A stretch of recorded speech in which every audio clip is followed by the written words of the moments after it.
California, there is a corner made convex by a terrarium. Inside the terrarium is herpes. For reals, herpes is a hermit crab. He was a Hanukkah gift to my sister like 9 fucking years ago, and he has outlived all expectations. Born in a mall kiosk, the internet predicted him 6 months of a lifespan, but like his namesake, herpes will not give up the ghost. I am sure that his staunch refusal to die is a direct result of the fact that my father takes care of this little crustacean like he is a museum vault's most priceless artifact. When herpes arrived home in his plastic box, Papa decided he needed a real home. Now he has this amazing crab attack, which is way better than my room ever was. It's got calcium-enriched sand, there's a light bulb in a box under it to keep the sand warm. Papa drops drips of a decalcifying solution called Instant Ocean into herpes' water dish. He changes the layout of the terrarium so herpes will feel like he's getting places in life. Papa worries that the hermit crab is lonely. That the hermit crab is lonely. When he gazes into those like beady little crab eyes swaying on their stalks and he's like, I am so fucking ready to molt! Look, gazing back at him, herpes does yell like that. Papa will drive to every pet store in the Bay Area to find the perfect shell. Today, I am tangled in Charlotte's web. Sitting in class, I watch the boy in front of me tend his Facebook page like a small flower garden. I smell earth and sweet, musk and muscovado, rose-hip tea in the tool shed. In California, summer is long gone. The pavements have soaked up the last of the heat and spilled beer. The parks are turning copper and cadmium, ochre and deserted. This ocean is anything but instant. Papa once built me this complex cardboard Halloween costume shaped like a horse that opened and closed its mouth when I pulled a string on the inside. Papa once built us a playhouse, the perfect shell.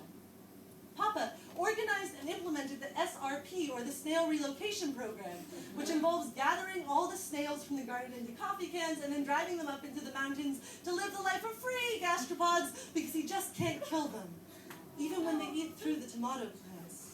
Funny update on that, I talked to my dad recently and he was like, oh no, I'm not actually taking the snails up into the mountains anymore. I've started to eat them.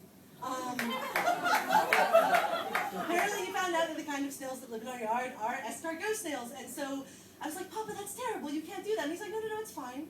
What I do is I just pick out the most like delicious, juicy, fat-looking ones and I put them in the freezer and they go into like a twilight slumber. Like a twilight, like, do you press little handkerchiefs full of ether against them first? Like, a twilight slumber? And he's like, no, it's fine, they don't feel a thing, you just fry them, they're great. But my real worry too is that like what he's doing is like starting, like he's getting a vengeful god thing going with the snails. Because he's only picking like the juiciest, fattest ones.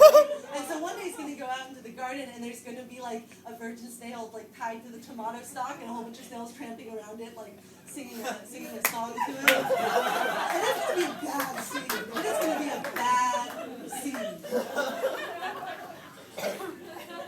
And there will always be more snails, Papa. You will always shoot more bullets than you bring home scalps. Make more lists than you will get things done. Live more days than you'll remember. Why make all these tiny choices? Why measure me against a doorway when I will stop this growing soon? There will be shit miserable weather. There will be more uphill than inertia. I will have dreams about tipping kayaks. The hermit crab is a solitary creature, thus the name, but Papa, all you need to draw these perfect circles are a pencil and a piece of string. And somehow you have more care to give than there are creatures to give it to.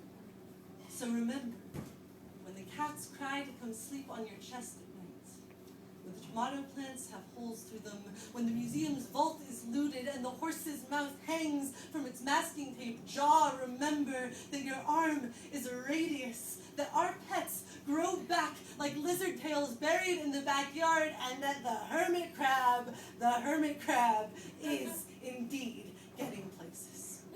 Thank you.